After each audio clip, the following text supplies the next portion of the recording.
ഇത് കുറെ നേരം ആയല്ലോ അവൻ പോയിട്ട്. ഇതുവരെ കാണുന്നില്ലല്ലോ പൈ. ഇങ്ങനെ ചെളിയാണെങ്കിൽ ഡാമിനടിയിലെ സിൽ പ്രഷർ എത്രത്തോളം ആവുമെന്ന് അറിയാൻ പാടാ. 130 വർഷത്തെ ചെളികൂമ്പാരം മൊത്തം അതിനടിയിലുണ്ടല്ലോ.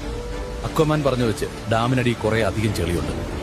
ഈ നാടിനെ രക്ഷിക്കാൻ മിന്നൽ മുരളിയെ പോലെ ഇനിയും നിങ്ങളുടെ സ്വന്തം സൂപ്പർ ഹീറോസിനെ പരിചയപ്പെടണം. വർഷങ്ങൾക്ക് മുൻപ് ഞങ്ങളുടെ കുട്ടിക്കാലം മനോഹരമാക്കിയ ഒരു സൂപ്പർ ഹീറോ ഉണ്ടായിരുന്നു ഞങ്ങൾക്ക്. എത്ര കാലം കഴിഞ്ഞാലും ഞങ്ങളുടെ ആദ്യത്തെ സൂപ്പർ ഹീറോ ശക്തിമാൻ.